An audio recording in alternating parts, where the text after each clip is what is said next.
and welcome everyone on the second episode of Career Tribe UPSC Central Armed Police Forces. I was recently going through the data, sir, and got to know that there were like 1.5 lakh aspirants in 2017 who enrolled for the CAPF examination. And in 2021, there was a rapid increase in the number, and it was around like 3 lakhs and more, I think. Aspirants are a bit confused about what is CAPF and how to crack this examination, and only an adept expert can answer this question, sir. So we have with us today Animesh Aditya, sir. He has secured All India rank 75 in his very first attempt itself. Jai Hind, sir. I hope you are doing great, and thanks for your time. We are lucky to have you with us, and we welcome you on the Career Tribe platform. Likewise. Thank you very much for having me on this channel. Thanks for your words, sir. Although, sir, you need no introduction, but we want to know a bit about yourself and about your academic journey. So please tell us about it a bit. So this was my first attempt. उससे पहले जो मेरी schooling थी वो मैंने केंद्रीय विद्यालय से करी है. मेजर पार्ट जो मैं स्कूलिंग वो मैंने केंद्रीय विद्यालय एयरफोर्स स्टेशन हिंडन उससे करी है. और 11th-12th में मेरे पास साइंस स्ट्रीम थी. उसके बाद 12th में मैंने अपने करियर के रिगार्डिंग थोड़ा डीप थॉट्स दिए कि मुझे फ्यूचर में करना क्या है. तो मैंने इवेंचुअली फिर डिसाइड किया कि मेरी कॉलिंग जो है वो यूनिफॉर्म फोर्सेस की तरफ है. तो उस हिसाब से मैंने फिर अपना सोचा कि मेरे लिए बेस्ट जो पाथ होगा वो होगा कि मैं अपना जो स्ट्रीम है वो चेंज करके मैं आर्ट्स की तरफ जाऊं, ताकि मुझे जितने भी कॉम्पिटिटिव एग्जाम्स है उसमें थोड़ा ज़्यादा बेटर एज मिल सके. सो कॉन्सिक्वेंटली मैंने फिर 12th के बाद अपना स्ट्रीम चेंज करके साइंस से स्विच करके मैं आर्ट्स में गया. दिल्ली यूनिवर्सिटी में मैंने अपनी BA प्रोग्रामिंग की और रामजोस कॉलेज से, जिसमें मेरे कोर सब्जेक्ट से हिस्ट्री और पॉलिटिकल साइंस. और कॉलेज के सेकेंड ईयर से मैंने प्रिपेयर करना स्टार्ट कर दिया था UPSC, ये CAPF, सिविल सर्विसेज और CDS. ये 3 मेजर फोकस थे मेरे. तो मैंने अपना वही आर्ट्स में स्विच करके और सेकेंड ईयर से मैंने अपनी प्रिपरेशन चालू कर दी. और 2019 में फिर मैंने CPF का अटेम्प्ट दिया और लकीली उसमें मैं फर्स्ट अटेम्प्ट में सेलेक्ट हो गया. That's really inspiring, sir. Sir, जब हम वर्दी की बात करते हैं तो मुझे एक बहुत अच्छा कोट याद आ रहा है सर अभी कि not everyone is desperate to find his और her soulmate, but some are desperate to earn those boots, belts and stars. तो सर, ये वर्दी का शौक कैसे लगा sir? What motivated you to get into the uniform services? I think बहुत सारे फैक्टर्स है, कोई एक सिंगल फैक्टर नहीं कह सकते. First of all, arm forces जितने भी होते हैं उसमें आप अपने आप ही एक तरह का जो डिसिप्लिन होता है पूरे फोर्सेस में वो आपको अट्रैक्ट करता है. प्लस फिर क्या नाम है, आपकी जो वर्दी उसकी एक वैल्यू होती है सोसाइटी में. लोग आपकी तरफ देखते हैं कि आप वहाँ आप प्रोटेक्ट करेंगे. आप जो नेशनल सिक्योरिटी में आपका बहुत इंपॉर्टेंट रोल होगा, चाहे किसी भी यूनिफॉर्म फोर्सेस में जाए. तो आपका बिल्कुल नेचुरली आपका बहुत इंपॉर्टेंट रोल हो जाएगा. इंटरनल सिक्योरिटी या नेशनल सिक्योरिटी में आपको रोल प्ले करना पड़ेगा. प्लस आपके पास अपने आप को ये आपके पास अपॉर्चुनिटी होती है यूनिफॉर्म फोर्सेस में कि आप अपने पर्सनैलिटी को इन्हांस कर सकते हैं. बहुत सारे आपको अपॉर्चुनिटीज मिलेंगे, be it in sports, academics और interacting with leaders from all classes, interacting with the masses. आपको बहुत सारे ऐसे अपॉर्चुनिटीज मिलेंगी. तो आपके पास एक्सपोजर काफी अच्छा है. फिर आपको लेटेस्ट टेक्नोलॉजीज के साथ डील करने का मौका मिलेगा. सो ऐसे बहुत सारी चीजें होती हैं जो, और फिर आपके पास एक एडेड एडवांटेज ये भी है कि आप पूरे अपने लाइफ टाइम में हेल्दी रह सकते हैं. आपको जो अपने हेल्थ पे आप अच्छे से फोकस कर सकते हैं. तो इस तरह से बहुत सारी चीजें होती है. तो ये ऐसे ओवरऑल फिर मेरा उसी तरफ में इंटरेस्ट है uniform forces. That's really good, sir. तो सर, CAPF के अलावा जैसे आपने बोला आपने CDS के और काफी डिफेंस एग्जाम्स की तैयारी की थी, तो सर उसके बारे में सर थोड़ा सा डिटेल में बताइए कि आपने अभी तक कितने एग्जाम्स दिए हैं अभी तक के लिए, और सर कितने में सर मतलब होपफुली सर आप कॉन्फ्रेंस भी गए होंगे, सीरियस दिया है तो प्लीज एक बार उसके बारे में बताइए. हाँ, तो 2019 में मेरी कॉलेज खत्म. 2016 में मैंने कॉलेज स्टार्ट किया था. 2019 के मिड में मई जून के आसपास मेरा कॉलेज खत्म हुआ. तो उसी के बाद से मैंने स्टार्ट किया पेपर देना. सबसे पहले सिविल सर्विसेज का दिया था क्योंकि उसका मई जून में होता है. तो फर्स्ट अटेम्प्ट में मेरा प्रीलिम्स क्लियर हो गया था, मेंस क्लियर नहीं हो पाया था. उसके बाद फिर CAPF का दिया था जिसमें मेरी 75th रैंक आ गई. फिर मैंने CDS का दिया था जिसमें जो मेरी फर्स्ट अटेम्प्ट में वो भी मेरा क्लियर हो गया था उसका रिटर्न. और कॉन्फ्रेंस के लिए मेरी जो SSB थी वो बैंगलोर आई थी. उसमें मैं कॉन्फ्रेंस इन हो गया था, पर फिफ्थ डे फिर मैं कॉन्फ्रेंस आउट हुआ। और उसके बाद 2000 पर एक्चुअली मैं 2019 का उस टाइम दे नहीं पाया था सीडीएस का अटेम्प्ट। मैंने जो सीडीएस का अटेम्प्ट था वो मेरा 2020 का फर्स्ट या सेकंड अटेम्प्ट दिया था, उसमें मैंने दिया था, जो हाल फिलहाल में अभी मई जून में हुआ था उसका एसएसबी।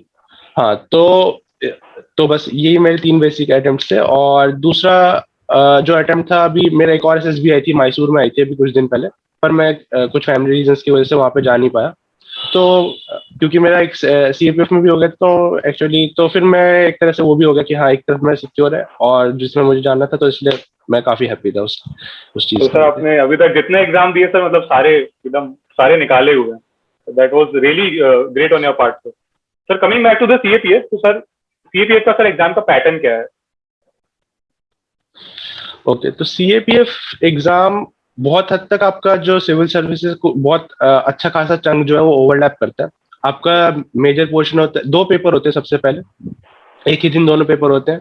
पहला पेपर जो होता है वो एमसीक्यू बेस्ड होता है, और उसमें जनरली क्वेश्चंस जो होते हैं जीएस से रिलेटेड होते हैं, और कुछ लास्ट के 10-15 क्वेश्चंस जो होते हैं वो मैथ्स के भी होते हैं उसमें। बट मेजर पोर्शन होता है उसमें वो आपका जीएस से होता है, जिसमें आपका history, political science, economics, current affairs और जनरल साइंस, इस तरह की चीजें उसमें आती है। सेकेंड पेपर होता है वो आपका रिटर्न होता है, तो उसमें आपका इंग्लिश ग्रामर आती है, इंग्लिश कॉम्प्रिहेंशन आती है, फिर ऐसे राइटिंग आती है, और फिर प्रिसाइज राइटिंग आती है। इस तरह की चीजें जो होती है वो आपके सेकंड पेपर में आते हैं। और ओवरऑल फिर इसके ये जो रिटर्न पेपर होता है उसको अगर आप क्वालिफाई करते हैं तो उसके बाद फिर आप सेकंड स्टेज पे जाते हैं, दैट इज आपका फिजिकल और medical examination. Okay, sir, coming to the very favorite and very important question, what were your insights and what was your strategy which helped you to crack the examination? And please mention about the resources that you followed also. Right, so जैसे कि मैंने बताया, मैं 2-3 exams के साथ में preparation कर रहा था, तो मेरा काफी चीजें ओवरलैप हो गई थी। तो स्पेसिफिकली अगर मैं सीएपीएफ की बारे में बात करूं, तो मेरा जो एक्सपीरियंस रहा है और जितने मेरे लोगों से बात की उसके अकॉर्डिंग जो मैं रिकमेंड करता हूँ, जो भी लोग मेरे से पूछते हैं, कि सबसे पहले आपको जीएस के लिए वही आपकी जो बेसिक रिसोर्स है, पॉलिटी के लिए लक्ष्मीकांत, हिस्ट्री के लिए स्पेक्ट्रम और ओल्ड नई एनसीईआरटी, ओल्ड एनसीईआरटी जो आपको पसंद है वो आप पढ़ सकते हो। इकोनॉमिक्स के लिए आप 11th-12th की आप पढ़ सकते हो एनसीईआरटी, और ज्योग्राफी 11th-12th सफिशिएंट है। उसके अलावा जीएस के लिए 9th-10th की NCERT is more than enough in my opinion. और प्लस इसके अलावा आप प्रीवियस ईयर क्वेश्चंस कर सकते हैं। और जहां तक सेकंड पेपर की बात है, तो उसके लिए आप कोई भी एक बढ़िया सी इंग्लिश ग्रामर की बुक खरीद लें, जो भी मार्केट में बढ़िया आपको पसंद आ रही है और अच्छे रिव्यूज हैं उसके, तो आप खरीद के अच्छे से गो थ्रू कर दें, क्योंकि उस ग्रामर पोर्शन काफी सिग्निफिकेंट होता है और उसमें काफी अच्छे आपके पास चांस होता है, क्योंकि उसमें नंबर नहीं कटते हैं, क्योंकि एक नंबर वाले क्वेश्चन होते हैं, और अगर आपने सही किया तो आपको ऐसे उसमें स्कोप नहीं रहता आपके नंबर काटने का, तो आप अच्छे से स्कोर कर सकते हैं ग्रामर को अपना स्ट्रॉन्ग कर लिया तो ये तो एक अच्छी सी ग्रामर की बुक खरीद के उसको अच्छे से गो थ्रू कर ले आप। उसमें प्रिसाइज राइटिंग होती है, ऐसे राइटिंग होती है, ये सब आप प्रैक्टिस करें। प्लस स्पेसिफिकली ऐसे के लिए जो मैंने किया था और मुझे लगता है काफी असरदार है, कि जैसे कुछ बहुत सारे ऑनलाइन वेबसाइट्स होते हैं, जैसे इनसाइट्स होती है, आईएस बाबा होती है, मैं इनसाइट सिक्योर फॉलो करता था। तो उसमें क्या है कि डेली वो लोग कुछ 7-8 क्वेश्चन ऐसे डालते हैं, तो आप डेली वहां पे आप जाके एटलीस्ट 2 या 3 क्वेश्चन रेगुलरली आप अटेम्प्ट करें। उसके बाद जब आपने अटेम्प्ट कर लिया तो उस पर मिनिमम 1 घंटे के आसपास, 1-1.5 घंटा उस पर फोकस करें। ये नहीं कि अटेम्प्ट करके छोड़ दिया, आप अच्छे से वो आंसर्स भी देते हैं, सिनॉप्सिस होता है वो अगले दिन पब्लिश करते हैं जनरली, तो उसके आप गो थ्रू करें उस सिनॉप्सिस को। और उसके बाद जो मेन पॉइंट्स आपने कुछ मिस हो सकता है, आप अटेम्प्ट करते समय कुछ बहुत सारे पॉइंट्स हम लोग मिस कर जाते हैं, तो उसको उस पर फोकस करें। उसके बाद बहुत सारे जो अदर एस्पिरेंट्स होते हैं वो भी अपने आंसर वहां पर डालते हैं, तो उससे आप अपने मैच करें कि आपका कहाँ पे स्टैंड कर रहे हैं आंसर। तो ऐसे आप अगर रेगुलरली करेंगे ओवर 3-4 मंथ्स, तो आपकी काफी अच्छा, आपके पास एक तो इससे 2 डबल बेनिफिट्स ये होगा कि फर्स्ट ऑफ ऑल आपकी राइटिंग प्रैक्टिस अच्छी हो जाएगी, तो आप ऐसे राइटिंग में आपको काफी हेल्प मिलेगा। प्लस आपके जीएस में भी ये काफी हेल्प करेगा, क्योंकि जिस तरह के उसके क्वेश्चंस होते हैं वो जीएस बेस्ड क्वेश्चंस होते हैं, तो आपके पास अच्छा मटेरियल आ जाता है। तो इसलिए आप क्या कर सकते हैं, आपने 2-3 आपने एक नोटबुक बना ली सेपरेट, उस आप प्रैक्टिस कर रहे हैं एक रफ में, और उसके बाद जो जो इंपॉर्टेंट पॉइंट्स लग रहे हैं आप डेली उसमें नोट्स करते जा रहे, मिनिमम 5-6 पॉइंट्स भी हो जाएंगे डेली के, तो आपके पास मोर देन इनफ है। ओवर द 3-4 मंथ्स आपके पास एक अच्छा डेटाबेस आ जाएगा और अच्छा आपके पास प्रैक्टिस हो जाएगी। तो ये मेरी रिकमेंडेशन रहती है जितने भी एस्पिरेंट्स मेरे से ये क्वेश्चन पूछते हैं, तो जीएस पेपर 2 इस तरीके से आई थिंक निपट जाना चाहिए। ओके सर, स्पेसिफिकली जब आपने अपना सीएपीएफ का रिजल्ट देखा था तो सर आपका क्या रिएक्शन था उस पॉइंट पे? और सर जब हम स्कोर कार्ड की बात करते हैं तो sir how many marks did you score in P1, P2 and personality test और overall? And sir specifically when we talk about paper 2 तो सर इसकी मार्किंग कैसी होती है and was it according to your expectations when you saw the result sir? So of course, first of all जब result आता है बहुत खुशी होती है। ऐसे जैसे सबके साथ है वही मेरे साथ भी था कि फर्स्ट ऑफ ऑल आपको मतलब लगता है कि हाँ आपने जितनी मेहनत की थी वो फाइनली उसका कुछ रिजल्ट आपको सामने दिख रहा है, बहुत खुश होते हैं। और जहाँ तक मार्क्स की बात है तो यार हमारा क्या था कि अभी तक हमारा जो इंडिविजुअल मार्क्स है ना अभी तक वो पब्लिश हुए नहीं, यूपीएससी ने फॉर सम रीजन वो पब्लिश नहीं किए Okay. क्योंकि Yeah. कुछ अभी कोर्ट केस चल रहा है ईडब्ल्यूएस वाला, तो उस चक्कर में अभी हमारे इंडिविजुअल मार्क्स है वो पब्लिश नहीं हुए। ओवरऑल मार्क्स जहाँ तक थे मेरे आई थिंक 330 अराउंड समथिंग थे, मुझे एग्जैक्टली याद नहीं आ रहे पर Yes, sir. No worries. तो वही हमारे पास हम हाँ तो हमारे इंडिविजुअल जो मार्क्स है वो अभी तक हमें पता नहीं चले पेपर 1 या पेपर 2 के। तो बट जहां तक मार्किंग का पैटर्न का सिस्टम है तो वो तो यूपीएससी का काफी सीक्रेट है, हम लोग भी सिर्फ गेस ही कर सकते हैं। Yes, sir. तो आई थिंक जनरली वो लोग, अगर आप जितना मुझे समझ आया देख के कि अगर आप सारे पॉइंट्स आप क्वेश्चंस के देखो, कभी कभार क्या होता है ना हम लोग क्या करते हैं कि क्वेश्चंस जैसे कुछ पूछा है तो हम लोग को अगर कुछ भी कीवर्ड्स जैसे देख लिया, हमसे कुछ पूछा ग्लोबल वार्मिंग, क्वेश्चन में अगर पूछा ग्लोबल वार्मिंग के साइड इफेक्ट्स क्या है या फिर ग्लोबल वार्मिंग किस तरह से अगले सेंचुरी में अगले 50 ईयर्स में हमें अफेक्ट करने वाली है, तो हम लोग क्या करते हैं बहुत बार कि ग्लोबल वार्मिंग जिसको हमने पढ़ा, ग्लोबल वार्मिंग के बारे में जो पता है सब कुछ हमने वहां पे लिख दिया, पर जो एक्चुअली क्वेश्चन पूछना चाह रहा है हम लोग वो उसको एड्रेस नहीं करते। Yeah. तो ये सब जो कुछ छोटी मोटी चीजें होती है, यही चीज मैं कह रहा था कि अगर आप रेगुलरली प्रैक्टिस करेंगे तो ये आपकी हैबिट बन जाएगी क्वेश्चन में जो डिमांड है वो एड्रेस करना, ना कि जो हमें पता है वो वहां पे क्वेश्चन में बताना। क्योंकि ये चीज अगर आप एड्रेस कर रहे हैं अपने क्वेश्चन में, जो क्वेश्चन पूछा है अच्छे से आप उसको डिफाइन करके उसके जो बेसिक पॉइंट्स है और कुछ डाटा है उसको सपोर्ट करने के लिए, इस तरह से जो बेसिक चीजें होती है अगर उसको करेंगे तो आई थिंक अच्छे मार्क्स मिल जाते हैं। ऐसी कोई उसमें मतलब कोई वो रॉकेट साइंस तो है नहीं। अब बस थोड़ी सब्जेक्टिविटी तो रहती है क्योंकि हाँ थोड़ी सब्जेक्टिविटी तो ऑफकोर्स रहती है और थोड़ा अनसर्टेनिटी भी रहती है क्योंकि सब्जेक्टिव मार्क्स है, प्लस थोड़ा हम बिहाइंड द सीन्स रहता है सब चीजें। तो बट ओवरऑल अगर आप करेंगे तो आई थिंक इवेंचुअली आपको जरूर सक्सेस मिलनी चाहिए, ऐसा मेरा मानना है। That was a great advice sir. अच्छा सर, जब हम किसी वर्किंग प्रोफेशनल की बात करते हैं, if someone is working in a IT company और एनी बैंक समथिंग, और सर वो बहुत ही ज्यादा डिटरमाइंड है to join the forces, whether it be sir मतलब आर्मी या सीएपीएफ फोर्सेस, तो sir can he crack that exam? Of course बिल्कुल कर सकते हैं, हमारे बैच में भी काफी सारे एग्जांपल्स हैं। बहुत सारे बच्चों ने इनफैक्ट अभी मतलब एटलीस्ट 20-30% ऐसे बच्चे हैं जहाँ जो मतलब अभी जॉब कर रहे हैं और साथ साथ उन्होंने क्रैक किया। तो I think it's very much possible. ये है कि आपकी डिटर्मिनेशन कैसा है और प्लस आपको फोकस आपका क्लियर है और आपने एग्जाम की जो डिमांड है उसको अच्छी तरीके से समझ के अपना एक प्रॉपर प्लान बनाया है। अगर ये सब चीजें आप दिमाग में रख के और ये सब चीजों पे आप सही तरीके से वर्क करते तो I think it's very much possible और इसमें ऐसी कोई दिक्कत वाली बात नहीं है। क्योंकि आपको बेसिकली क्या, अगर वर्क भी कर रहे हैं तो आपके पास बीच आप ट्रैवलिंग टाइम होता है उसमें आप चीजें देख सकते हैं, जैसे हम लोग भी करते थे। मैं करता था, कॉलेज जाता था तो अगर तो मेट्रो में 1 घंटे के आसपास टाइम मिल गया तो आप कभी कुछ मन नहीं होता ऐसे ही आप कुछ पलट के आपने देख लिया, कुछ चीजें रिवाइज कर ली, कुछ वीडियोस देख ली छोटे मोटे। तो इस तरह से जो अगर आप डिटरमाइंड हो तो आप टाइम निकाल लेते हो। प्लस ऐसा नहीं है कि बहुत लोग के दिमाग में मिसकंसेप्शन रहता है कि हम 15-14 घंटे पढ़ेंगे तभी निकलेगा, ऐसा बिल्कुल ट्रू नहीं है यूपीएससी के लिए। आप 6-7 घंटे भी अगर अच्छे तरीके से पढ़ रहे हैं, आप कुछ जो भी एग्जाम की रिक्वायरमेंट्स है उसको अच्छी तरीके से समझ पा रहे हैं। क्योंकि वैसे आप देखें तो क्योंकि सिलेबस का कोई एंड नहीं है, आप पढ़ते चले जाओगे फिर भी आपको लगेगा कि हाँ कुछ ना कुछ छूटा है और हमेशा छूटता है।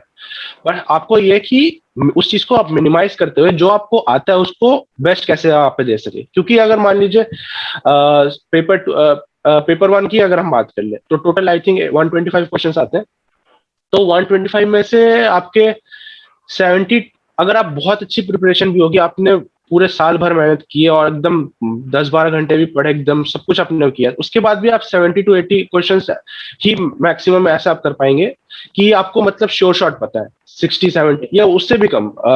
एक्चुअली आपके ज्यादातर क्वेश्चंस जो होते हैं वो आपको थोड़ा, जो आपने इंट्यूशन डेवलप किए पूरे प्रिपरेशन के दौरान, एलिमिनेट करते हैं आप ऑप्शंस, बहुत सारे आप एलिमिनेट कर सकते हैं ऑप्शंस, कुछ आप इंट्यूशन डेवलप कर लेते हैं कि हाँ इस तरह से चीजें ये तो नहीं होगा, अब इकोनॉमिक में हमारे जीडीपी है इतना तो ग्रोथ नहीं कर सकती, या फिर इतना तो ये चीज कम, तो आपको अपने आप आइडिया लग जाता है, ये सब छोटी मोटी इंट्यूशन आप डेवलप कर लेते हैं जब आप रेगुलर प्रैक्टिस करते हैं।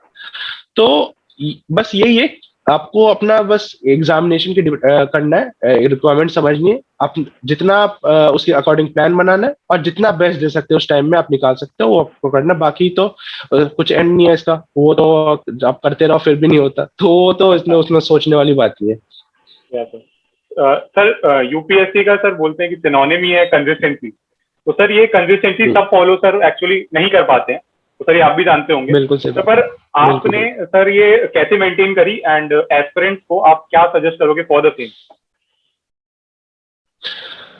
इसके लिए जैसे बहुत सारे टॉपर्स ने भी ये बात की और ये सही है कि आपको ये चीज एग्जाम स्टार्ट करने से पहले आपके दिमाग में ये चीज क्लियर होनी चाहिए कि आप वो एग्जाम दे रहे हैं वो क्यों दे रहे हैं, क्योंकि यही चीज आपको हेल्प करेगी वापस जब आपके लो फेजेस होंगे या जब आपके इनकंसिस्टेंट फेजेस होंगे, आपको वापस ट्रैक पे लाने के लिए। क्योंकि जैसे आप ह्यूमन है, आप जरूर, ये चीज सबके साथ होती है, मेरे साथ भी बहुत होती थी कि कुछ दिन पढ़ाई कर लिया, कभी कभार ऐसे फेजेस आते कि 2-4 दिन तक पढ़ाई नहीं हो पाती, कभी मतलब तबीयत खराब होगी, कहीं कुछ अनअवॉइडेबल सर्कमस्टेंसेस आ गए, तो ये सब सबके साथ होता है। बस आपको ये दिमाग में रखना है कि आप जितना जल्द से जल्द आपको वापस ट्रैक पे आना है, क्योंकि आपको अगर दिमाग में वो चीज फोकस क्लियर हो कि हाँ मुझे ये करना है और क्यों करना है, वो चीज अगर आपके दिमाग में क्लियर होगी तो आपके जब लो फेजेस भी होंगे तो आप अपने आप को चेयर अप कर पाएंगे।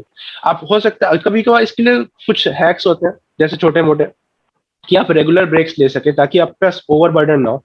जैसे दिन में आप 1-1.5 घंटा मिनिमम आप शाम में चले गए खेलने या फिर एक्सरसाइज करने या फिर दोस्तों के साथ घूमने, या जो भी आपके कोई रिलेटिव या फ्रेंड है जो आपके काफी क्लोज है उनसे आप बात कर लिए।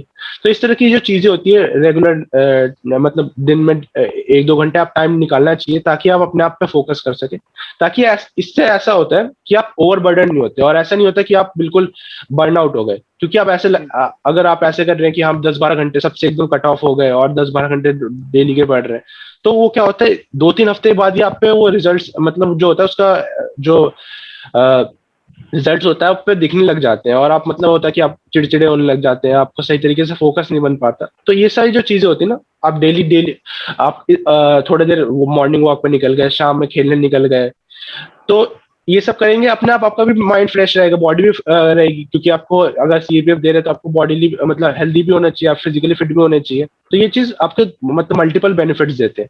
प्लस क्या, जब आप पढ़ाई करते हैं तो ऐसा कोशिश करना चाहिए, और ये साइंटिफिकली भी एक प्रूवन है कि जैसे 50 या 1 घंटे में या आधे घंटे के बाद 5 मिनट का ब्रेक ले लिया या 1 घंटे के बाद 10 मिनट का ब्रेक ले लिया, तो थोड़े थोड़े देर पे अगर ब्रेक्स लेते रहेंगे तो आपका माइंड फ्रेश रहता है और आप आराम से फिर वापस जब पढ़ने बैठते हैं तो आप फोकस अच्छे तरीके से कर सकते हैं। तो ये सब छोटी मोटी चीजें हैं, बाकी बस वही है कि आप अपने दिमाग में अगर फोकस क्लियर होगा तो आप कभी भी इनकंसिस्टेंट फेज होगा तो आप वापस बाउंस बैक कर सकते हैं।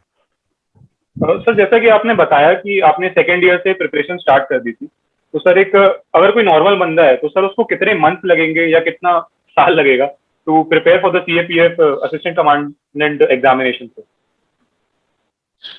ये तो काफी सब्जेक्टिव क्वेश्चन है, पर ये इसका बहुत चीज डिपेंड करता है कि आपका एजुकेशनल बैकग्राउंड कैसा है, स्कूल में आपने किस तरह की प्रिपरेशन करी थी, मतलब क्योंकि बहुत सारी चीजें आपके जो एनसीईआरटी है स्कूल से आपकी आती है, स्कूल में भी आपने पढ़ी होती है, तो कितना आपने स्कूल में ध्यान दिया था, आप जो भी प्रिपरेशन कर रहे हैं किस हिसाब से आप फोकस डाल पा रहे हैं, तो सब्जेक्टिव है। पर आई थिंक अगर रफ एस्टिमेट दिया जाए तो आई थिंक 7 to 9 months, 8 या 7 to 9 months, इतना आपके पास अगर आप देंगे तो आई थिंक ये डिसेंट टाइम है कि इतना आप क्रैक कर सकते हैं सीपीएफ एग्जामिनेशन।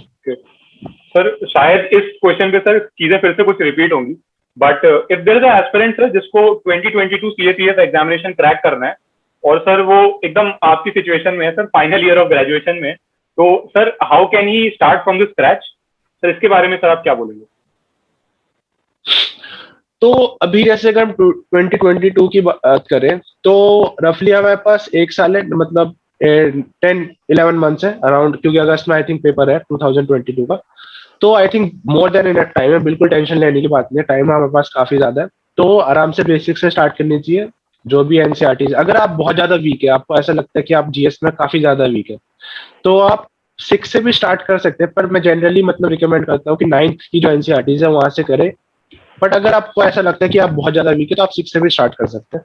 तो जितनी भी सोशल साइंस वाली जो एनसीईआरटीज है वो आप कंप्लीट करें धीरे धीरे करके। तो 2-3 महीने में आई थिंक वो कंप्लीट हो जानी चाहिए। उसके बाद जब एक बार आपका बेसिक मतलब बन गया, आपको एक जनरल आइडिया हो गया कि क्या चीज है, और साथ के साथ आप न्यूज़पेपर पढ़ते रहे ताकि आपको करंट अफेयर्स भी आपका बना रहे टच में। तो इस तरीके से सबसे पहले आपको अपना बेसिक बनाना है। तो 2-3 महीने में ये बेसिक बन जाएगा, करंट अफेयर्स आपका बनते रहेगा न्यूज़पेपर के साथ। जब ये बन जाए उसके बाद धीरे धीरे आप आंसर राइटिंग प्रैक्टिस स्टार्ट करें। आंसर राइटिंग के लिए जैसे मैंने बताया था, इनसाइट सिक्योर है, आप डेली के 2-3 क्वेश्चन अटेम्प्ट करें, और अपने आपके पास 5-6 महीने तो बहुत टाइम है, आपके पास अच्छी तरीके से प्रैक्टिस हो जाएगी। ग्रामर तो पहले जीएस किया, उसके बाद फिर पेपर 2 पे स्लाइटली फोकस हमने स्टार्ट किया।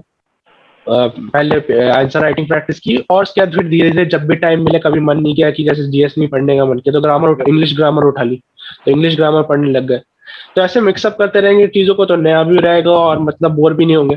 तो चीजों को ऐसे मिक्सअप करते हुए और धीरे धीरे पहले अपने बेसिक पे फोकस किया, उसके बाद जितने ज्यादा से ज्यादा मैक्सिमम आप क्वेश्चन प्रैक्टिस कर सकते हैं, प्रीवियस ईयर क्वेश्चन हो गए, मॉक टेस्ट हो गए, फिर जो इस तरह के ऑनलाइन वेबसाइट्स पे जो आपके क्वेश्चन आते हैं उसको आपने प्रैक्टिस किया। तो इस तरह से आप धीरे धीरे एक सिस्टमैटिक वे में आगे बढ़ेंगे, तो आई थिंक आराम से मतलब आपके पास बहुत अच्छे चांसेस होंगे 2022 के एग्जामिनेशन के लिए। Yeah. तो sir when we talk about general science part, तो सर इसका अच्छा खासा वेटेज है सीएपीएफ एग्जामिनेशन में। तो सर क्या उसके लिए सिर्फ एनसीईआरटीज काफी हैं, या सर और कुछ मटेरियल यूज करना पड़ता है? आई थिंक मुझे जहां तक लगा था, जितना मैंने देखा है, क्योंकि मेरे पास 11th-12th में साइंस भी थी, हो सकता है ये भी एक रीजन रहा हो कि मुझे साइंस में क्या है कि 9th पर जनरली जो क्वेश्चंस होते हैं वो 9th-10th अगर आपने एनसीईआरटी अच्छी तरीके से पढ़ ली तो आई थिंक 90-95% क्वेश्चन आपके जनरल साइंस के क्वेश्चन निकल जाते हैं। तो आप 9th-10th की एनसीईआरटी, और उसमें आई थिंक मेजोरिटी जो पोर्शन होता है जनरल साइंस का वो बायोलॉजी से आता है, जितना मैंने अभी तक मुझे समझ आया। तो अपने एनसीईआरटी कंप्लीट कर ली, उसके बाद आप, अगर आपके पास टाइम है तो आप क्या कर सकते हैं, जो प्रीवियस ईयर क्वेश्चन है, मॉक टेस्ट है, उसके बाद फिर क्या नाम है, लूसेंट भी है, काफी लोग प्रेफर करते हैं। मैंने नहीं, मतलब मैं प्रेफर करता हूँ जनरली बुक्स पढ़ना, क्योंकि मुझे लगता है मतलब थोड़ा एक ऑर्गेनिक वे में अंडरस्टैंडिंग डेवलप होती है। और अगर आप नोट्स आप अच्छे तरीके से समझ आते हैं, क्योंकि लूसेंट्स में क्या वो पॉइंट्स वाइज दे रखा है आपको, खाली क्रक्स उस तरह की चीजें दे रखी है, तो आप उसको भी पढ़ सकते हैं। तो बेसिकली यही है, आपको ज्यादा स्ट्रेच नहीं करना है, जो भी चीज है उसको रिसोर्सेज को लिमिटेड रखना है, और उसको जितना ज्यादा से ज्यादा आप प्रैक्टिस कर सकते करें। क्योंकि उसके बाद क्या होता है कि हमेशा आप जितना भी कर ले, अगर ऐसा होगा 2-4 क्वेश्चन ऐसे आएंगे जो आपको नहीं आते, तो उसके लिए आप फिर से एक नई बुक पढ़ने लग जाए, तो वो मतलब उतना कॉस्ट जो बेनिफिट रेशियो है उतना अच्छा नहीं रहेगा। तो बेसिकली एनसीईआरटी, उसके अलावा previous year questions, mock test में भी आप जैसे क्या ले सकते हैं, जैसे इनसाइट्स, ये विजन आईएएस होते हैं, जो सिविल सर्विसेज की जो आती है, वो भी काफी अच्छी होती है। और प्लस क्या नाम है, और भी अगर आपको किसी और के बारे में पता है, जो मॉक टेस्ट आते हैं किसी अच्छे इंस्टीट्यूट के, आप वहां से ले सकते हैं। तो आप मॉक टेस्ट पे आराम से फोकस करें, रिवीजन पे फोकस करें, एनसीईआरटीज पढ़े, और अगर आपके पास टाइम है तो आप लूसेंट भी पढ़ सकते हैं। तो ये आई थिंक 2-3 जो रिसोर्सेज है, I think more than enough है, उससे ज्यादा स्ट्रेच नहीं करना चाहिए इन माय ओपिनियन। सर अगर कोई हमारा दोस्त है जो कि अभी हमारा सेशन देख रहा है, एंड सर उसकी पूरी स्कूलिंग, पूरा कॉलेज हिंदी मीडियम से, तो सर क्या वो भी सीएपीएफ क्रैक कर सकता है? ऑल्दो सर हम सब जानते हैं अबाउट दिस, इसका आंसर क्या है, but I would like to ask कि कौन सी दिक्कतें ही विल फेस एंड उसका क्या सोल्यूशन है in order to crack the examination? तो आई थिंक पेपर अगर हिंदी मीडियम में, तो आज के टाइम पे काफी जो दिक्कतें पहले आती थी स्टूडेंट्स को, आई थिंक नहीं आनी चाहिए, क्योंकि बहुत जितने भी मैक्सिमम मटेरियल है वो आपको हिंदी में भी मिल जाते हैं। प्लस जो पेपर 1 होता है वो आपका हिंदी इंग्लिश दोनों में होता है। पेपर 2 में भी आपका जो खाली जो कॉम्प्रिहेंशन वाला पार्ट होता है और एक्सटीरियर राइटिंग होता है वो आपको इंग्लिश में करना होता है, वरना बाकी उसमें भी आपको हिंदी ट्रांसलेशन मिल ही जाता है। तो आप क्या करें कि जो भी हिंदी मीडियम है, तो क्योंकि आप इवेंचुअली आप जब गवर्नमेंट सर्विसेज में जाएंगे, आप ग्रुप ए जॉब में जा रहे हैं, तो आपको इंग्लिश का थोड़ा तो आपको कमांड होनी चाहिए, आपको बेसिक इंग्लिश तो मतलब इतना तो होना चाहिए। ठीक है, आप जरूर है हिंदी मातृभाषा है और आपकी जो फर्स्ट लैंग्वेज है वो हिंदी रहेगी, पर अगर इंग्लिश का भी आपको जरूरत तो पड़ेगी। तो उसके लिए आप क्या कर सकते हैं कि आप धीरे धीरे, आपके पास टाइम है तो आप इंग्लिश न्यूज़पेपर आपने कोई एक अच्छा सा लगा दिया, आप धीरे धीरे अपनी वोकेबुलरी स्ट्रांग कर रहे हैं। इंग्लिश ग्रामर आपको वैसे भी स्ट्रांग करना पड़ेगा पेपर 2 के लिए, तो उसके लिए आप ग्रामर पढ़ रहे हैं। आप कभी आपको मतलब एंटरटेनमेंट करना है तो आप हिंदी मूवीज की जगह इंग्लिश मूवीज भी देख सकते हैं सबटाइटल्स लगा के, क्योंकि उससे भी क्या होता है कि आप ये सब आप जब करते हैं ना, तो आपके पास दिमाग उस डायरेक्शन में आपका काम करना चालू कर देता है और आप चीजों को आप ट्रांसलेट करेंगे, आप खुद भी समझने, अगर आप मूवीज भी देख रहे हैं तो आप अगर इंग्लिश में देखेंगे या वीडियोज इंग्लिश में देखेंगे, तो आप दिमाग आपका सबकॉन्शियसली वर्क तो करेगा कि आप ट्रांसलेट, आप समझने की कोशिश तो करेंगे। तो इस तरह की छोटी मोटी चीजें होती हैं। आप प्लस जो आपका मेजर पोर्शन है वो तो है ही, आप ग्रामर पे वर्क करें, इंग्लिश न्यूज़पेपर पढ़ रहे हैं, तो इस तरह की चीजें आप करेंगे तो इवेंचुअली आई थिंक आपको ज्यादा दिक्कत नहीं आनी चाहिए। Sir all through the phase हमने कंसिस्टेंसी की बात कर ली सर, बट एग्जाम के टाइम पे सर थोड़ी सी एंग्जाइटी, थोड़ा सा फियर तो आता ही आता है। जैसे जैसे एग्जाम क्लोज आता है, प्रिपरेशन अगर और अच्छी हो तो सर ये तो बनी बातें आता है। तो सर ये कैसे आपने काउंटर करी sir during the UPSC phase? हाँ, आई थिंक ये स्ट्रेस वाला फेज काफी इंपॉर्टेंट है और मेंटल हेल्थ को बहुत लोग इग्नोर कर देते हैं। Yes sir. तो इसके लिए आई थिंक बहुत अच्छा जो ऑल्टरनेट मतलब जो उपाय है वो है योगा। योगा योगा में भी स्पेशली जो ब्रीदिंग एक्सरसाइज होते हैं ना, वो काफी मतलब हेल्प करती है, जैसे अनुलोम विलोम होती है। तो मैंने अपने आप को क्या किया था, एक सदगुरु करके, सदगुरु की एक वो थी, मुझे एग्जैक्टली वीडियो का नाम नहीं आ रहा, मैं आपको बीच में बता दूंगा आपको, ताकि आप डिस्क्रिप्शन में डाल दें। तो मैंने क्या किया था कि वो वाली जो वीडियो थी उसका एक 45 या 50 डेज का होता है कि आप रेगुलरली उसको प्रैक्टिस करें, डेली 15 या 20 मिनट का होता है। तो वो आपका ब्रीदिंग एक्सरसाइज पे और आपकी जो मेंटल कामनेस आपको बनाने की कोशिश, उसमें काफी हेल्प करता है। तो मैंने उस चीज को एग्जाम से 2 महीने पहले बिल्कुल रिलीजियसली 2 महीने पहले से स्टार्ट कर दिया उसको, और डेली मैं सुबह उठ के ये 15-20 मिनट की होती है एक्सरसाइज, वो मैं करता था। और अपने और शाम में अगर मुझे टाइम मिला तो थोड़ी देर अनुलोम विलोम ऐसे 5-10 मिनट के लिए कर लिया, तो इतना काफी होता है। मतलब आप 20-25 मिनट का आप डेली का निकाल दे तो आई थिंक इस काफी आपको मेजर हेल्प करता है आपको दिमाग को शांत रखने में और आपको काम रखने में। तो ये चीज मैंने फॉलो करी थी एग्जाम से एटलीस्ट अराउंड 2 महीने पहले, मैंने एकदम रिलीजियसली फॉलो करना स्टार्ट कर दिया था इस चीज को। अच्छा सर, एक थोड़ा फनी क्वेश्चन है सर, फॉलो अप क्वेश्चन है sir. I saw this query on Quora sir, ये बहुत ज्यादा रिकरिंग थी, मतलब बहुत सारे लोग पूछे जा रहे हैं ऑन सोशल मीडिया प्लेटफॉर्म कि if someone is into relationship और सर या फिर वो कोई बहुत बड़े हार्ट ब्रेक से गुजर चुका है, तो sir how can one counter that and attention एक ही जगह पे सर इस फेज में कैसे रख सकते हैं? I think I am not sure I would be the मतलब best person to answer this question, but I think अब मैं इसके लिए यही कह सकते हैं कि अगर जो चीज हो चुकी है, जो आपकी सिंपल सा आंसर है, जो चीज आपके हाथ में नहीं है, अब ठीक है, अगर इस फेज से जो गुजरते हैं थोड़ा टाइम लगता है आपको वापस स्टेबल होने में, तो जितना टाइम लेना, 1 आध हफ्ता जो होता है, अपने टाइम लिया, अपने आप को स्टेबल किया, आप दोस्त, आपके जो भी ट्रस्टेड फ्रेंड्स है या रिलेटिव से कोई भाई बहन है, जिससे भी आप कंफर्टेबल हो उनसे आप बातें करें, थोड़ा वो आपको एडवाइस करेंगे, तो आपका जो धीरे धीरे जो दिमाग है वो शांत हो जाएगा, आप थोड़ा एक स्टेबल फेज में आ जाएंगे। 1 आध हफ्ते आई थिंक उतने में स्टेबल हो जाएंगे। उसके बाद फिर क्या है कि आपको एक गोल मिल जाएगा, आपके पास एक गोल है, आप यूपीएससी आप क्रैक करना, यूपीएससी सीपीएफ आप कर रहे हैं, आप एक यूनिफॉर्म सर्विसेज में आना चाहते हैं, तो आपके पास एक अच्छा गोल, एक वर्दी गोल मिल गया आपको, तो आपको टारगेट मिल गया। अब आपको उस आपको एक अपना पाथ चार्ट आउट करना है और उस पे प्लान, एक सही प्लान के साथ आगे बढ़ना है। तो आपके पास एक आपको मोटिव मिल गया, तो आपके पास एक और फिर आपको डायरेक्शन भी मिल गई, तो आप डायरेक्शनलेस नहीं होंगे। एक ऐसा बहुत बार होता है कि इस फेजेस के बाद आप डायरेक्शनलेस, पर आपके पास ये एडवांटेज है कि आपके पास एक मोटिव है, आपके पास, आपको पता है कि आपको लाइफ में कहाँ जाना है, तो आप डायरेक्शनलेस नहीं होंगे। उसके लिए बस अब आपको वर्क करना है। थोड़ा टाइम सबको लगता है क्योंकि आप ऑफ कोर्स ह्यूमन है, तो आप फीलिंग्स होती है, इमोशंस होती है, तो थोड़ा टाइम लगता है आपको उभरने में। तो उस टाइम पे आप जो भी जितना टाइम आपको चाहिए उस पर उभरे, बात करें, स्टेबल हो, उसके बाद फिर अपने काम पे जरूर लगे। थैंक यू सर, काफी सर अच्छी एडवाइस थी सर तो when we talk about physical efficiency test, तो सर उस पे आपका एक्सपीरियंस क्या था, followed by the medicals in CAPF, and sir what are some tips you would give to fellow aspirants in order to ace it, sir when we talk about PT in the first preference itself? Okay, so जो physical test होता है उसमें जैसे कि आपको पता है चार चीजें होती है आपकी: 800 मीटर रेस, फिर 100 मीटर रेस, फिर long jump and then short put. तो मेरा जो एक्सपीरियंस था एक्चुअली क्या था कि मेरा फिजिकल में मेरा सब कुछ क्लियर हो गया था। बस मेरा ये था कि मेडिकल में क्या हुआ था, मेरा ओवरवेट आ गया था। तो ओवरवेट मेरा एक्चुअली काफी हाई हो गया था, मेरा था 15 अराउंड मेरा ओवरवेट आ गया था। तो मुझे रीमेडिकल मिल गया था उस चक्कर में। तो उसके लिए मैंने क्या किया था कि आपके पास रीमेडिकल के बाद आपको अराउंड 50 डेज 2 मंथ्स का टाइम मिलता है। तो वो आपको कि आपको रीमेडिकल, उसके बाद रीमेडिकल एक बोर्ड बैठते हैं दिल्ली में, वहां पे आपको जाना पड़ता है और वहां पे फिर वो वापस आपका टेस्ट लेते हैं। तो मेरी तो मेरे लिए तो काफी मतलब हेक्टिक हो गया था वो 2 महीने, मेरे लिए बहुत सीवियर हो गए थे, क्योंकि मुझे 2 महीने के अंदर से कम टाइम में मुझे 15 केजीज वेट लॉस करना था। तो मेरा तो एकदम एक्सट्रीम केस चला गया था।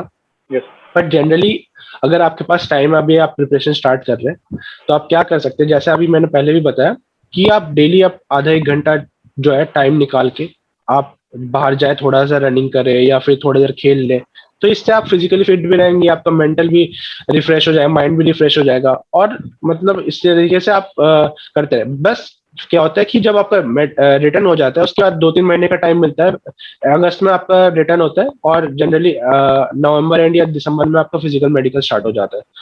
तो ये जो आपके पास 2-4 महीने का टाइम होता है वो भी काफी इनफ होता है। उसमें आप क्या कर सकते हैं कि आपने जो डेली आप जा रहे हैं नीचे रनिंग करने, तो अपनी टाइमिंग नोट करें। 800 मीटर्स जो होते हैं आई थिंक 3 मिनट्स 45 सेकंड्स में होते हैं लड़कों के लिए। तो 100 मीटर 16 सेकंड्स में होते हैं। तो ये बहुत ज्यादा मतलब मुश्किल टारगेट्स नहीं है। आप अगर आप रेगुलरली आप अपना फिजिकली आप वर्क कर रहे हैं तो आप आराम से इसको क्लियर कर सकते हैं। तो बस यही अपना अपना डेली जा रहे हैं, आप रनिंग कर रहे हैं, अपना अपना नापते रहे, आप आराम से 1-2 महीने में आप आराम से टाइम के अंदर आ जाएंगे, अगर आप नहीं भी है तो। बाकी मेरा तो था वही कि मेरा ओवरवेट था, पर मैं स्टार्टिंग से स्कूल में थोड़ा बीच में मेरा थोड़ा ऐसा फेज आ गया था प्रिपरेशन के टाइम पे कि मैं थोड़ा कम हो रहा था। रनिंग खेलने में कूदने में चले जाता था फिर भी बीच में, पर मैं था ओवर ईटिंग में थोड़ा ज्यादा हो गया था। तो उस चक्कर में मेरा वेट बढ़ गया था। पर क्योंकि मैं स्पोर्ट्स में एक्टिव था तो मतलब मैंने ये सब चीजें फिर भी क्रॉस कर दी थी। सर फिर भी सर 2 महीने के अंदर सर 15 केजी लूज करना इज बिट मोटिवेटिंग सर। तो sir thank you very much sir तो क्या है सर जैसे कि हम सब जानते हैं सबकी फेवरेट फोर्स है। ऑल्दो सर ये क्वेश्चन थोड़ा वियर्ड है, पर क्योंकि सर सारी सर्विसेज ओवरलैप करती है, सबका काम कुछ हद तक सर ओवरलैप करता है। बट सर आपकी प्रेफरेंस लिस्ट क्या थी sir, and why did you choose it in that manner specifically? Okay, so मेरी फर्स्ट प्रेफरेंस थी CISF, then SSB, then BSF, then CRPF, then ITBP। But जो मेरा thought process था CISF डालने का, वो ये था कि CISF आपकी ऑल इंडिया फोर्स है, प्लस आपको क्या नाम है, रेगुलरली आपका जो पीपल टू पीपल जो आपका इंटरेक्शन है काफी अच्छा है। तो आप पीपल के साथ क्लोजली वर्क कर सकते हैं सिविल एडमिनिस्ट्रेशन के साथ। तो वो एक चीज थी। बट मैंने एक्चुअली बहुत ज्यादा सोचा नहीं था। मैं ये था कि मुझे जो भी फोर्स मिल जाए, आई वाज वेरी हैप्पी कि मुझे कोई भी फोर्स मिल जाए। मेरा इतना कोई स्ट्रॉन्ग प्रेफरेंसेस नहीं था किसी के लिए। अभी जो फाइनली हमारा फोर्स अलॉटमेंट आया तो उसके अकॉर्डिंग मुझे SSB मिली है, and I am very happy with SSB as well. क्योंकि आपके हर एक फोर्सेस के आपको यूनिक पॉइंट्स मिलेंगे, आपको अच्छे कुछ आपको वीक पॉइंट्स भी मिलेंगे, वो आपको हर जगह होता है। बट क्या है कि आप, बट ऐसा नहीं कि बहुत ज्यादा किसी में डिफरेंस। आप एक रॉयल लाइफ जिएंगे, आपको एक बहुत अच्छा एटमॉस्फेयर मिलेगा। आप किसी भी फोर्स में जाएंगे, कोई भी फोर्स ऐसा नहीं कि इंफीरियर है कोई सुपीरियर है, सारे आपको एक ही लेवल पे आपको रिक्रूटमेंट करते हैं और सब में आपको अपने आप को डेवलप करने का, अपनी पर्सनैलिटी को इनहेंस करने का अच्छा मौका मिलेगा। तो इसलिए आई थिंक इसमें मेरे लिए तो पर्सनली ऐसा कोई बहुत स्ट्रॉन्ग प्रेफरेंस नहीं था। मुझे SSB की जब कोई ऑर्डर मिली तो आई वाज वेरी हैप्पी कि किसी में भी मुझे मिल जाए। अच्छा सर, जैसे कि आपने बताया कि आपको सशस्त्र सीमा बल मिला है, first of all congratulation for that sir. Sir but personally अगर आप मुझसे पूछेंगे सर तो मुझे SSB के बारे में बहुत कम पता है। तो sir please tell us about it and how it is one of the most important forces of India. So SSB हमारी एक बॉर्डर गार्डिंग फोर्स है जिसका जो प्राइमरी मैंडेट है वो इंडिया नेपाल बॉर्डर और इंडिया भूटान बॉर्डर को गार्ड करने का। ऑफ कोर्स उसके कुछ बटालियंस जैसे लाइक अदर फोर्सेस नक्सल एरियाज में भी और जम्मू एंड कश्मीर में भी, और जो प्राइमरी मैंडेट है वो आपका इंडिया नेपाल और इंडिया भूटान बॉर्डर पे। अब इस टास्क को इतना इंपॉर्टेंट क्यों बन जाता है, क्योंकि जो इंडिया नेपाल बॉर्डर, जैसा कि आप जानते हैं नेपाल हमारी फ्रेंडली कंट्री और एक ओपन बॉर्डर शेयर करती है इंडिया नेपाल के साथ, तो काफी चैलेंजिंग हो जाता है क्योंकि आपका पीपल्स का जो लोगों का मूवमेंट होता है काफी हाई होता है वहां पे। अगर हम कंपेयर करें पाकिस्तान या बांग्लादेश तो वहां पे पूरे ऑलमोस्ट काफी अच्छा जो परसेंटेज है बॉर्डर का वो फेंसिंग में है, आपकी जो मूवमेंट है पीपल की वो बिल्कुल रिस्ट्रिक्टेड है। तो उसके अगर कंपेयर करें तो ये काफी मतलब डिफरेंट चैलेंज प्रेजेंट करता है। अगर हम इंडिया चाइना चाइना बॉर्डर के साथ भी कंपेयर करें तो मतलब काफी डिफरेंट चैलेंज प्रेजेंट है, क्योंकि हमारे जो और ये जो काफी ओपन बॉर्डर है इसके चक्कर में जो स्मगलिंग के चांसेस और ट्रैफिकिंग, ह्यूमन ट्रैफिकिंग और इलीगल ट्रेड, इस सब जो चीजें होती है काफी हाई हो जाती है इसके। प्लस जैसा कि हम देख रहे हैं इवॉल्विंग सिचुएशन अभी अफगानिस्तान में हमने देखा है, तो हालांकि पूरे इंडिया के नेशनल सिक्योरिटी पे काफी मतलब गहरा प्रभाव इसका पड़ सकता है, but in the coming futures ऐसा जो एक सॉफ्ट टारगेट बन सकता है जो India Nepal border, India Bhutan border, तो उस इस प्रेजेंट कॉन्टेक्स्ट में और फ्यूचर जो एक्सपेक्टेड डेवलपमेंट है, आई थिंक इंडिया नेपाल और इंडिया भूटान बॉर्डर काफी और ज्यादा इंपॉर्टेंस प्ले करने वाला है इंडिया के नेशनल सिक्योरिटी में। तो उस हिसाब से आई थिंक ये एसएसबी का रोल आने वाले फ्यूचर में और इम्पोर्टेंट बनने वाला है in my opinion. Okay sir, there is a saying कि जब तक आपको आपके एम या आप जो भी अचीव करना चाहते हो उसका कॉज नहीं पता है या उसका कारण नहीं पता है, तब तक सर दिक्कतें आती हैं थोड़ी बहुत। पर जिस दिन आपको वो कॉज पता चल गया तब आपको मोटिवेशन के पीछे भागने की जरूरत नहीं पड़ती, मोटिवेशन सर फिर आपके पीछे भागता है। तो सर इसके बारे में सर आपका क्या ओपिनियन है? इसका वही बिल्कुल वही चीज है कि आपको अब जो भी आप चीज करना चाह रहे हैं आपको ये चीज पता होना चाहिए कि आप क्यों कर रहे हैं। क्योंकि आप अगर आपके जो अगर रीजंस है वो सही नहीं होंगे, आप जैसे आप सुपरफिशियल रीजंस पे जाएंगे कि अगर हाँ सिर्फ हम लोग मुझे पसंद करेंगे, हाँ कितना बड़ा आदमी बन गया है या फिर मुझे फेम मिल जाएगा, तो ये मैं नहीं कह रहा कि ये गलत चीज है, सब चीज बहुत सब कोई इसको मतलब चाहते हैं, बट अगर ये आपका सोल रीजन रहेगा तो क्या होगा कि आप जब लोग आप डिफिकल्ट सिचुएशंस में जाएंगे तो ये सब चीजें ऐसे चुटकी बजाते ये सब उड़ जाती है, उसके बाद लगे नहीं ठीक है छोड़ दो हम कुछ और करते हैं। तो जब तक आपके रीजन स्ट्रांग नहीं होंगे, आपके डीपर रीजंस नहीं होंगे आप कोई भी काम करने के लिए, तो जब भी आपके पास डिफिकल्ट सिचुएशंस आएंगे तो आप उस चीज को सही तरीके से डील नहीं कर पाएंगे। और जैसे कि हम सबको पता है कि यूपीएससी का चाहे कोई भी एग्जाम हो, सीएपीएफ हो, सिविल सर्विसेज हो, काफी लंबा प्रोसेस खिंच जाता है बहुत बार। तो इस प्रोलॉन्ग फेज में अगर आप के पास प्रॉपर मोटिवेशन नहीं हो, आपको प्रॉपर ये नहीं पता कि आप क्यों कर रहे हैं, तो आपके पास और हमेशा ऐसा होगा कि बीच में आपके पास लो फेजेस आएंगे, डिफिकल्ट फेजेस आएंगे, आपको लगेगा कि हाँ चीजें मेरे अकॉर्डिंग नहीं जा रही, टेस्ट में नंबर नहीं आ रहे, हमारे यहाँ पे पास नहीं कर पा रहे। तो बहुत सबके साथ होती है, मेरे साथ भी हुई थी, सबके साथ होगा और आगे होते रहेगी, इसमें कोई मतलब वो अलग बात नहीं है और आप कोई अलग से स्पेशल नहीं है, सबके साथ होनी है ये चीजें। तो इसलिए आपके ये चीज कहते हैं कि आपके जो मोटिवेशन होने चाहिए वो क्लियर होने चाहिए और आप और डीपर रीजंस होने चाहिए, स्ट्रॉन्ग रीजंस होने चाहिए कि आप जो भी कर रहे हैं वो कुछ भी हो सकता है, सबके अलग अलग होते हैं। मेरा था कि मुझे आर्म फोर्स यूनिफॉर्म फोर्सेस में और मुझे नेशनल सिक्योरिटी में एक अच्छा अपना इंपॉर्टेंट रोल प्ले करना है, और इसी तरीके से आपके अलग रीजंस हो सकते हैं, बट आपको पता होना चाहिए कि आपके रीजंस क्या हो और वो एक सॉलिड बैकग्राउंड पे होना, सॉलिड ग्राउंड पे होना चाहिए वो रीजंस, ऐसा मेरा मानना है। That's really great, sir. Sir, seeing the current stagnation in the promotion and also the top post taken by the IPS officers, is it still a good decision to prepare and join CFEF assistant commandant?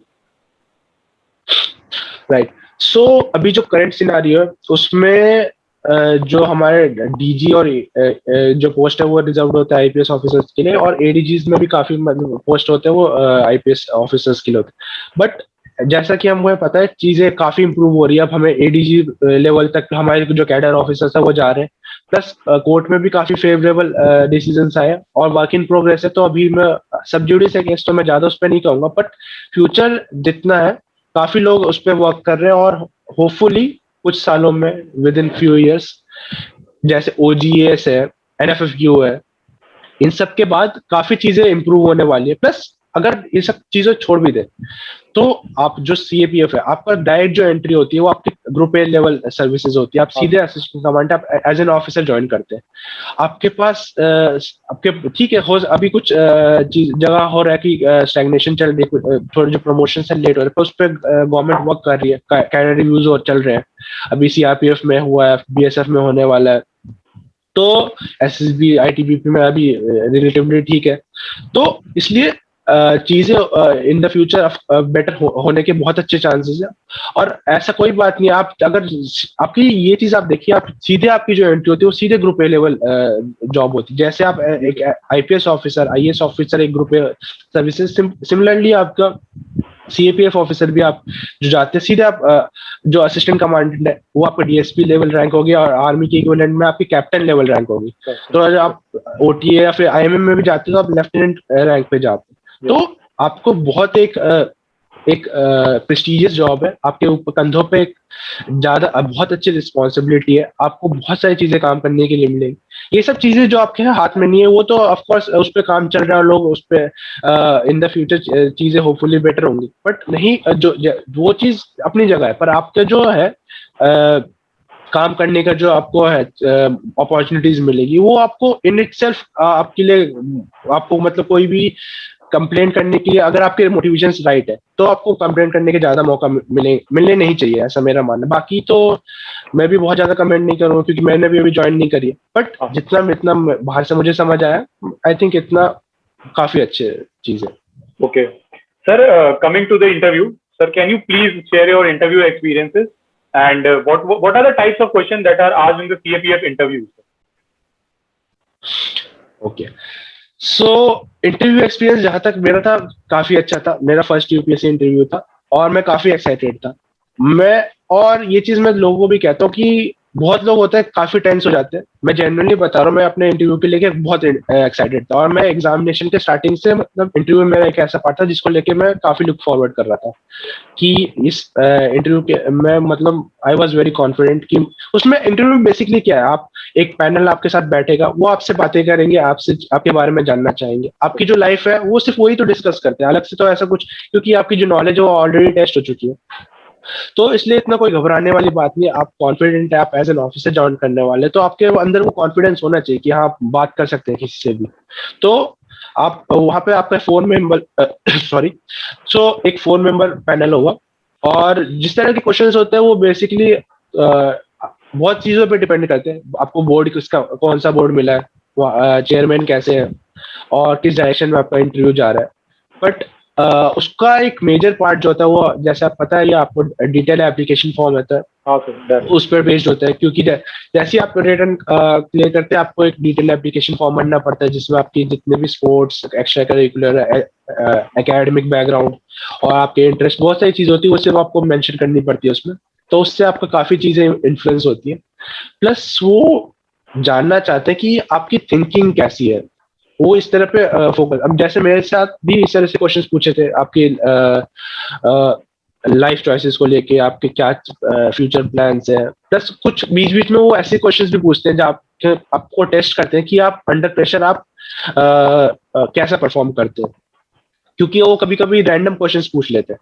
तो उसका मतलब ये नहीं होता कि आपको हर एक question का आंसर बिल्कुल देना है, क्योंकि बहुत लोग क्या होता है कि इस चीज को कंफ्यूज कर जाते हैं इंटरव्यू को वाइवा की तरह, कि हमने 5 में से 5 क्वेश्चन दे दिया, अब हमें 5 मार्क्स मिल जाएंगे। ऐसा नहीं होता। तो इंटरव्यू में क्या होता है कि आपको बेसिकली वो पर्सनैलिटी टेस्ट है आपका। तो ये नहीं है कि आपको जितने ज्यादा आपने क्वेश्चन दे दिए, हाँ, और मतलब रोबोट की तरह वो आपका मतलब नंबर मिल जाएंगे आपको। तो आपको जैसे मेरे से क्या था कि कुछ ऐसे रैंडम क्वेश्चंस पूछ लिए थे कि जैसे महाराजा ऑफ दरभंगा, उसके एजुकेशन में क्या उनके कंट्रीब्यूशन थे, या फिर एक किसी प्लेन का टाइप पूछ लिया था कि जो रोटर वाले होते हैं। तो इस तरह की कुछ वो रैंडम क्वेश्चन भी ऐसे बीच बीच में पूछ लेते हैं, ताकि वो देखने के लिए कि आप अगर आपको नहीं आता तो किस तरह से रिस्पॉन्ड करते हैं, या फिर वो आपसे कुछ काउंटर क्वेश्चंस भी कर लेते हैं बीच में। तो आपको बस जो चीज पता है आप अच्छे तरीके से आंसर करें, काम कलेक्टेड होके। आपने आपसे क्वेश्चन पूछा, 1-2 सेकंड का आप टाइम लीजिए ताकि आप हड़बड़ी में कुछ गलत आंसर ना दें। थोड़ा सा अपने आप कंपोज करें, जो आता है आपको आंसर कॉन्फिडेंटली बताएं, जो चीज नहीं आती आप कॉन्फिडेंटली बता दिए, sir I am not aware of this, I do not know this, या I haven't come across this, जो भी आप चीजें आप आराम से उसको बता सकते हैं। और आई थिंक डोंट, इसमें कोई ऐसी, उन्हें भी पता है कि आपको सारी चीजें नहीं पता हो, वरना फिर इंटरनेट और ये सब की क्या ही जरूरत थी। सबको हर चीज पता नहीं हो सकती है, तो वो चीज सबको पता है, वो बस आपको बस टेस्ट कर रहे हैं कि आप किस तरीके से रिस्पॉन्ड करते हैं। आप बस इंटरव्यू का तो यही है, और आप आराम से कॉन्फिडेंटली आप उनसे इंटरेस्ट शो करें इंटरव्यू में। जब भी आप, ऐसा नहीं हो कि आप, बहुत बार क्या होता है कि लोग रट के चले जाते हैं आंसर इंटरव्यू में कि हाँ इस तरह के जनरल क्वेश्चन मैं बिल्कुल ऐसे रटा हुआ दे दूंगा। तो आई थिंक मतलब कभी कभार आई थिंक वर्क भी कर जाते हैं कुछ लोग। मेरा ऐसा पर्सनली मानना है कि आप जितना नेचुरल रहे इंटरव्यू में उतना बेटर रहता है। आप क्योंकि उससे क्या होता है कि आपकी जो आप इन द मोमेंट आप क्वेश्चन तो आपके एक कनेक्ट बैठ पाता है इंटरव्यूअर के साथ, कि लगता है कि आप इंटरव्यू जो कॉन्वर्सेशन है उसमें इन्वॉल्व हो, क्योंकि आपके जो आंसर्स है वो बिल्कुल क्वेश्चंस के अकॉर्डिंग आपके आंसर है। ऐसे नहीं कि आपने बस कुछ है और आपने एकदम बटन दबा के वहां पे वो आंसर दे दिया। आपका आप इंटरव्यू के साथ शो करें इंटरेस्ट अपने, यस सर हाँ मुझे ये चीज पता है, हाँ मुझे ये चीज मेरे साथ भी ऐसी हुई थी कल ये। तो इस तरह से आप जो छोटी मोटी जो लाइन्स होती है, इससे आप लगता है कि हाँ आप इंटरव्यू में आप इंटरेस्ट है आपका, तो उनको भी मजा आता है बात करने में, क्योंकि वो भी क्या डेली के इतने सारे इंटरव्यू ले रहे हैं, अगर आप सबके वैसे ऐसे ही आंसर देते जा रहे हैं तो उनको भी कुछ अलग तो दिखेगा नहीं आप में। तो इस तरह से आपको भी इंटरेस्ट आएगा, आप अच्छे से बात लेके बात करेंगे, उन्हें भी इंटरेस्ट आएगा, तो नेचुरली आपके चांसेस काफी इंप्रूव होंगे। सर तो आपके इंटरव्यू में तो सर कोई ऐसा इंटरेस्टिंग एस्पेक्ट था जो आप शेयर करना चाहेंगे सर? इंटरेस्टिंग मतलब दो चार फनी इंसिडेंट्स तो हुए थे। एक तो ये था कि जैसे मेरे थोड़े बाल, मतलब मैं एक दो दिन पहले मैंने बाल कटवाए थे, पर मेरे बहुत ज्यादा छोटे नहीं करवाए थे, तो उन्होंने ऐसी मजाक मजाक में पूछ लिया था कि आपको किसने सजेस्ट किया बाल कटवाने के लिए। तो मैंने बोला सर कि सर मेरे पापा ने ऐसे सजेस्ट किया था कि आप बाल कटवा, पर आपके बाल तो कटे नहीं ऐसे, और फिर सब हंसने लग गए। और फिर कुछ रैंडम क्वेश्चंस, जैसे जो रोटर वाला क्वेश्चन पूछा था, तो उन्होंने तो मतलब एक मेंबर ने पूछा था क्वेश्चन, तो वो सारे मेंबर्स भी उनकी तरफ देखने लगी, बिल्कुल ऐसे रैंडम क्वेश्चन कहाँ से आ गया, तो फिर आपस में देख के वो लोग फिर खुद ही हंसने लग गए थे। ऐसे छोटे मोटे लाइट मोमेंट्स से, बस इस तरह से काफी, मतलब मेरे लिए तो काफी एंजॉयबल एक्सपीरियंस था overall. Okay, so that's really great, sir. We are now moving towards the end of session, sir. Sir, final question for you is that what are your final words and suggestions and motivation words to from your experiences which you would like to give to the fellow aspirants in order to crack the CAPF exam in the very first attempt itself, like you did it, sir? So first of all, I consider myself very lucky जो मेरा first attempt में निकल गया। But जहां तक crack करने की सवाल है, जितना भी इंटरव्यू में मैंने बताया, पूरे अभी सेशन में बताया, उस चीज को आप आराम से फोकस करें, उस चीजों पे आराम से, और अपनी जो खुद की स्ट्रेटेजी आपको, आप अपने बेस्ट जज हो कि आपकी स्ट्रेंथ क्या है, आपकी वीकनेसेस क्या है। तो आप सबसे जो भी प्रीवियस टॉपर्स है, आप जो भी ट्रस्टेड सोर्सेज आपके, आप जिनसे भी सुनते हो वो आप सुने बिल्कुल, और उनको जहाँ पे इम्प्लीमेंट कर सकते हैं बिल्कुल करें, पर अपना एक इंडिविजुअलिटी भी मेंटेन करनी बहुत इंपॉर्टेंट है, क्योंकि आपको पता है कि हाँ मेरी ये चीज स्ट्रांग है, ये सब्जेक्ट स्ट्रांग है, ये चीजें मेरी वीक है, राइटिंग वीक है, तो आप उस अकॉर्डिंग अपने प्लान्स को मॉडिफाई करें और अपने ऊपर कॉन्फिडेंस रखें, अपने ऊपर बिल्कुल, क्योंकि आपके पास बिल्कुल फेज आएंगे जब आपको लगेगा कि नहीं मैं नहीं कर सकता। ऐसा कुछ नहीं है इसमें, कुछ ऐसा एग्जाम में ऐसा नहीं है कि नहीं कर सकते, बिल्कुल। जिनके एकेडमिक्स बहुत खराब थे स्टार्टिंग से, उन्होंने भी क्रैक करा है, और जो बहुत अच्छे थे उन्होंने भी नहीं क्रैक करा। तो इसमें ऐसा कुछ नहीं है, आप अगर आपकी मोटिवेशंस राइट होंगी, आप डेडिकेटली और कंसिस्टेंटली आप वर्क करेंगे अपने टारगेट के, तो आप बिल्कुल क्रैक कर सकते हैं। इसमें कोई ऐसे नहीं है कि आप नहीं कर सकते। कैसे भी आपके एकेडमिक बैकग्राउंड हो, आप हिंदी मीडियम हो, इंग्लिश मीडियम हो, आपकी कॉलेज कैसा हो, इसमें कोई मैटर इतना नहीं करता, अगर आप सही तरीके से वर्क करें अपने टारगेट के। तो मेरे तो बस ये इतने वर्ड्स रहेंगे। Okay sir, thanks for these wonderful suggestion. And आपने सर एक एक कतरा सर यूपीएससी सीएपीएफ का सर सब कुछ हमें बता दिया है। It was a wonderful session Indeed sir. Thanks again for your time. I hope you had great experiences being here on Career Tribe platform. Okay. Sir, thank you very much for having me. Thanks, sir. Thanks. This marks the end of session. We'll be back soon with more episodes. Please like, share, comment, and subscribe the Career Tribe channel. Keep hustling and Jai Hind.